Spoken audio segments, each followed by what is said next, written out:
Basi katika mafundisho ya kanisa, mafundisho msingi, yapo mafundisho manne msingi yanayomhusu Bikira Maria. Fundisho la kwanza ni Bikira Maria kukingiwa dhambi ya asili, ambayo tunatambua kabisa hii inaadhimishwa tarehe 8 mwezi wa 12. Bikira Maria kukingiwa dhambi ya asili, ambapo fundisho hili liliwekwa rasmi ama litangazwa rasmi na Baba Mtakatifu Pius wa 9 mwaka 1854. Na fundisho hili kwa nini likawekwa na kwa nini lipo kumuhusu mama Bikira Maria? Kwamba Bikira Maria aliandaliwa na Mwenyezi Mungu kutoka kwa wazazi wake wawili, Yoakimu na Ana, ambao nao pia walikaa kwa muda mrefu bila kupata mtoto, lakini walimuomba Mungu na Mungu akajalia mtoto huyu Bikira Maria, na alikingiwa dhambi ya asili kwa sababu Mungu alimuandaa, kama ambavyo Mtakatifu Ambrose anatuambia, ni nani awezaye kujenga nyumba na akamwacha adui au wa kwanza kukaa katika nyumba hiyo? Kwa hivi Bikira Maria asingekuwa na dhambi kwa sababu ameandaliwa kwa ajili ya kumleta mkombozi ulimwenguni. Lakini fundisho la pili ni Bikira Maria mama wa Mungu. Bikira Maria mama wa Mungu. Tunasadiki na kuamini kwamba kwamba Kristo, Yesu Kristo ni Mungu kweli na mtu kweli. Kwa hivi kama Bikira Maria alimzaa Kristo ambaye ni Mungu kweli na mtu kweli, kwa hivyo Bikira Maria ni mama wa Mungu. Na fundisho hili lilitolewa katika mtaguso wa Efeso mwaka 431. Na tunaadhimisha sherehe hii kila tarehe 1 mwezi wa kwanza. Lakini fundisho la tatu ni Bikira Maria ambaye ni bikira daima. Bikira Maria ni bikira daima.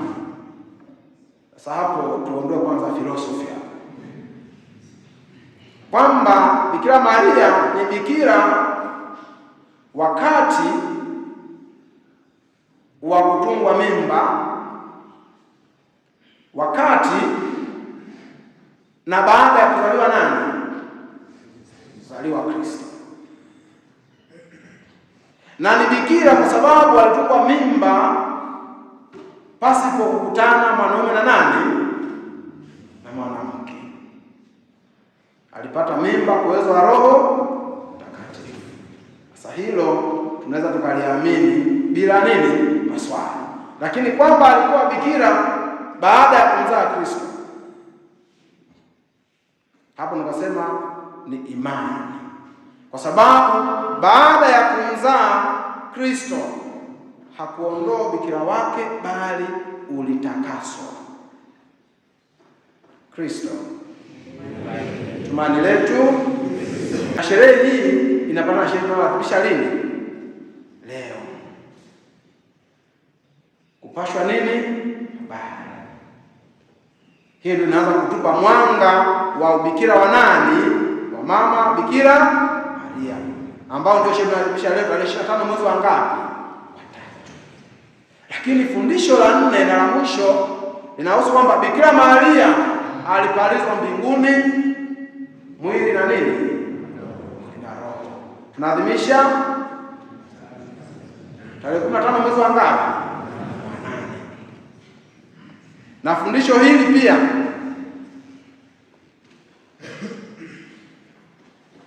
liliwekwa rasmi ama itangazwa rasmi na Baba Mtakatifu Pius wa 12 mwaka 1950. Kwa sababu Kristo ni Mungu kweli na mtu kweli, na Kristo alipaa mbinguni, isingekuwa rahisi kumwacha mama yake ambaye alikiwa dhambi ya nini? Ya asili, aoze kaburini. Lakini baadhi ya wanateolojia walikuwa na discussion kwamba inakuwaje Bikira Maria alipalizwa mbinguni mwili na roho. Je, alionja mauti au hakuonja mauti? Alionja mauti au hakuonja mauti? Na kama alionja mauti, alizikwa, na alizikwa wapi? Na kaburi lake liko wapi? Kwa hiyo mchakato huu ulikuwa unaendelea na mdahalo huo, lakini baadaye hitimisho alilitoa Baba Mtakatifu Paulo wangapi? Wa pili, kwamba wanaosema kwamba Bikira Maria alikufa akazikwa, lakini akapalizwa mwili na nini? Na roho, na wanaosema kwamba hakuonja mauti, alipalizwa mbinguni, lakini fundisho linalobaki ni nini? Kupalizwa mbinguni, kwamba alikufa au hakufa, lakini fundisho alipalizwa mbinguni. Kuamini hilo, japo wengine wanasema ndio alikufa na kabla yake liko Getsemani, katika bustani ya Getsemani, lakini wengine wanasema hapana, hakuonja nini? Mauti. Lakini kama mwanadamu ilimpasa kuonja nini? Mauti, lakini alikingiwa dhambi ya nini? Ya asili. Kwa hiyo ndio maana na huo mchakato kwamba yote yanawezekana, kwa sababu alikuwa dhambi ya asili. Tunakufa kwa sababu ya nini? Ya dhambi.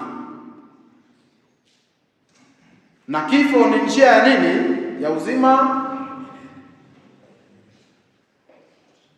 Hilo ni fundisho la ngapi? Fundisho la 4 na la mwisho.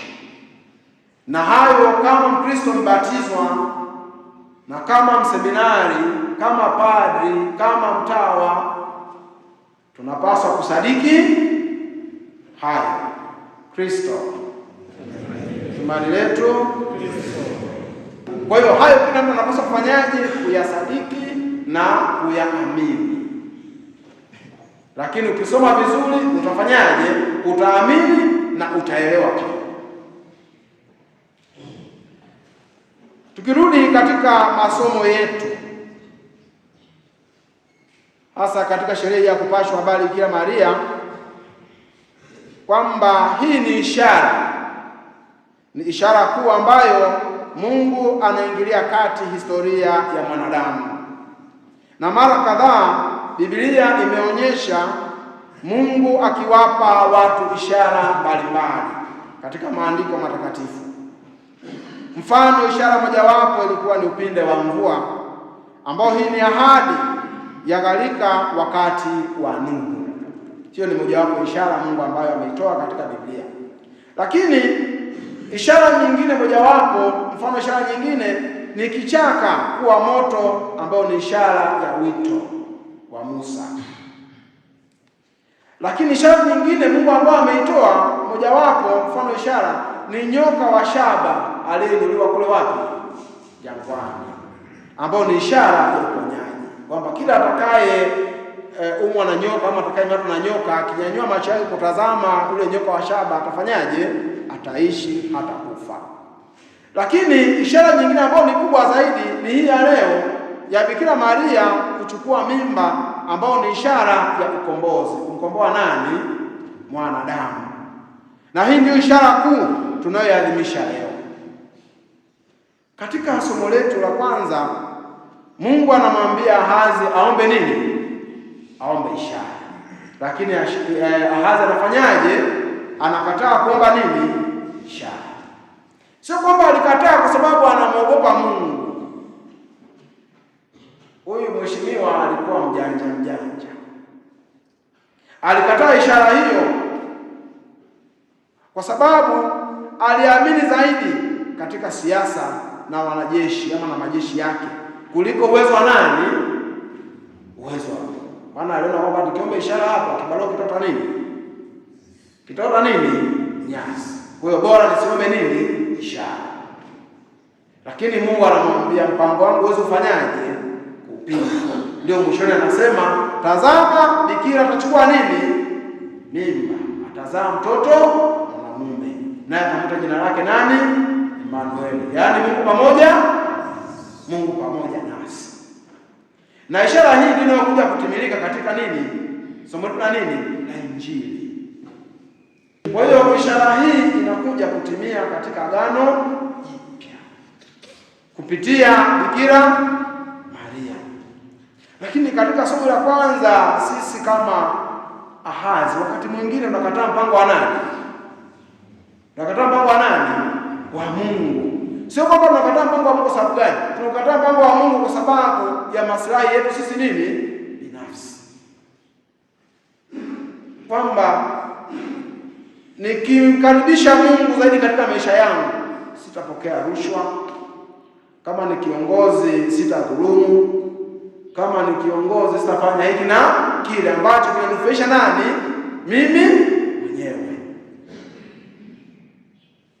Lakini tambua kwamba mpango wa Mungu uko pale pale. Dhuluma ina mwisho, ufisadi na nini? Una mwisho. Kama ni uongozi na nini? Una kikomo. Lakini pia kama ni ufisadi ukiendelea, mwisho wa siku tutarudi tulikofanyaje? Tulipotoka. Naambia mwanadamu wewe ni mavumbi, mavumbi ufanyaje? Utarudi. Kwa hivi tunaalikwa pia tuache uvivu wa kutokufanya nini? Kutokufanya nini? Kazi. Tuache uvivu wa kutokufanya. Hata kusali ni nini? Ni kazi, na hakuna kazi ngumu kama kufanyaje? Kama kusali. Tusali, tumkaribishe Mungu katika maisha yetu.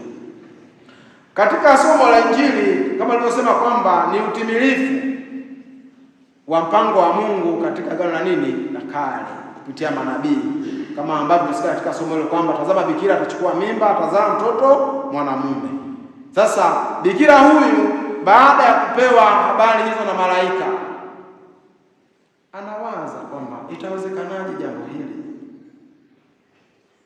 Lakini kwa neno moja la fiat, yani ndio, mimi ni mtumishi wa Bwana, nitendewe ulivyonena. Ndipo safari ya ukombozi ikaanzia wapi? Ikaanzia pale. Na ndio hiyo Bikira Maria pia haikuanza kwake tu, ilianza pia kwa Kristo mwenyewe. Mungu Baba aliuliza, ni mtume nani aende? Akasema mimi hapa nitakwenda. Kwa hiyo safari ya ukombozi ikaanzia wapi? Hapo. Ndio maana katika somo la pili anasema, tazama nimekuja kuyafanya nini? Mapenzi yangu. Kristo hakuja kufanya mapenzi yake mwenyewe. Na ndio maana katika maisha yetu hatupaswi kufanya vya kwetu sisi wenyewe. Tunafanya vile ambavyo Kristo amefanyaje? Amefanyaje? Ametuagiza tu tutende. Ndio maana pia tuko hapa kwamba kama wanafunzi wa Yesu walivyokuwa naye, walifundishwa naye kwa miaka mingapi? Miaka mingapi? 3. Na sisi hapa najiunda kwa miaka 3, baada ya miaka tena mingapi? 4. Wao walifundishwa kwa vitendo. Sisi tunafundishwa vyote viwili, kwa nadharia. Kwa nini? Kwa vitendo. Kwamba tunajiandaa tukayafanya mapenzi ya nani? Mapenzi ya nani? Mapenzi ya Mungu. Mapenzi yule alifanyaje? Aliyetutuma. Ndio maana tunaambiwa kwamba role model wako ni nani? Ni nani? Ni Kristo. Sisi ni mifano tu. Ukinitazama sana mimi kusema niwe kama fulani, jinsi alivyo na nini, unaegemea kwake. Siku akipiga chini mzee, na wewe unafanyaje? Na unafanyaje? Wote tulioko hapa, role model wetu ni nani? Ni Kristo. Tunafuata aliyowatenda na aliyofundisha na anayotuamuru kuyafanyaje? Kuyafanya. Kwa hivyo Bikira Maria alikubali mpango wa nani? Wa Mungu. Aliitikia. Tunaita total surrender to God's will. Kwamba na sisi tunaalikwa kujitoa bila kufanyaje? Kujibakiza. Ndio maana yeye mwenyewe baada ya kulimba, moyo wangu umtukuza nini? Bwana. sababu ya Mungu Mwokozi wangu. Je, sisi mioyo yetu inamtukuza nani? Mioyo yetu inamtukuza nani? Kila mmoja anajitathmini yeye nani mwenyewe, kwamba matendo yangu kama padri, matendo yangu kama mseminari, matendo yangu kama padri, matendo yangu kama mlei wa kawaida, je, yanamtukuza nani? Je, mioyo yetu inamwelekea nani? Kwa hivyo tunaalikwa tuombe neema Mwenyezi Mungu katika maisha yetu, ili hatimaye ndiyo yetu iweze kuakisi yale ambayo tunayatamani katika maisha yetu, na yale ambayo Kristo mwenyewe ndiye ambaye ametuelekeza, na hayo ndio tunayoalikwa kuyafanya.